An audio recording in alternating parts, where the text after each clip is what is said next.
The ongoing battle over an attempted prison break by ISIS militants in northeast Syria. The fighting now spreading from the prison to neighboring houses where the militants had barricaded themselves inside. Foreign correspondent James Longman has been tracking this story with us from the very beginning. He joins me live this morning. So, James, give us the latest. Well, the siege is ongoing, Kira. Those 10,000 Syrian Democratic Forces, their troops still in the area laying siege to this prison. We did hear overnight there are a number of people who've actually given themselves up, a number of ISIS fighters who've come out. We think that number is in around the region of about 500. And some of the hostages that they'd taken, some of the prison guards as well. Very distressingly, we heard that at least one of those had been beheaded when ISIS arrived. That, of course, a trademark of their brutality. And then there was a video released with some of these men shown lined up against the wall with the ISIS fighters sort of showing their hostages off. But some of those men look to have escaped. But those 700 or so children are still inside. There are three main buildings of this complex. The focus is on the area where the children are in that detention center. We do now know as well that US Special Forces are on the ground. They are using Bradley armored vehicles to block off various entrances and exits. And of course, the United States and others are helping with air support. We do also know that last night and into this morning, actually, they've been the SDF has been blaring out a message to those inside, also sending in leaflets, and I can read you some of it. You are completely surrounded by our forces. There is no way out. Surrender yourselves. Do not choose the final dance of death. So I think it's likely that there's going to be a storming of the prison at some stage. We're just waiting to see when that might be. Kira? Well, and you bring up the children. If indeed there is a storming of the facility, you know, these children have been used as human shields, as we talked about yesterday. What more can you tell us about that? And why, you know, the children even have to be in this prison?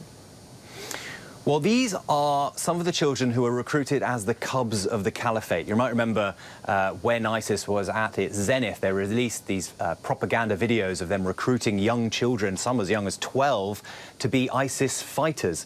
Many of those don't even have parents. They were orphans, and they were indoctrinated. And the children that are in this particular facility were those, it's understood, to have come from Baghouz, the final town that was under ISIS control that fell. We were there at the fall of Baghouz. I saw the aftermath, the horrific conditions that some of the men, women and children were in as they emerged. And these children were there. They were taken immediately to this detention center because there is no process for these children to go through. There is no justice, really, that they can face. And so that's why they've been in this detention center ever since.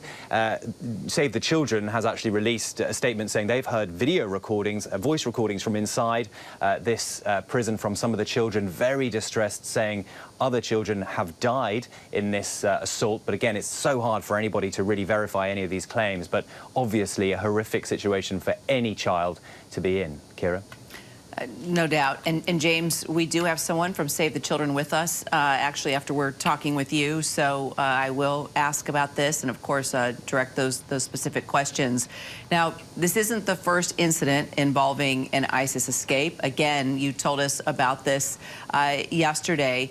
Could anything have been done to prevent this? Well, the Syrian Democratic Forces, largely Kurdish, but also with some Arabs, it's a combination of forces that have been fighting ISIS, on behalf really of the rest of the world, with the help of the United States and its allies, have long been saying they need more help.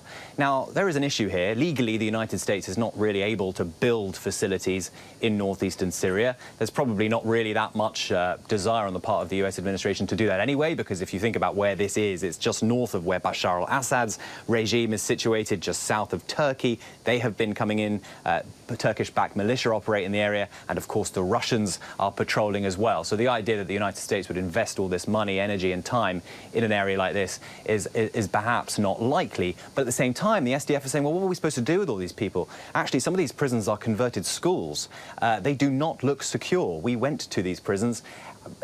I mean, there are hundreds of people in each room.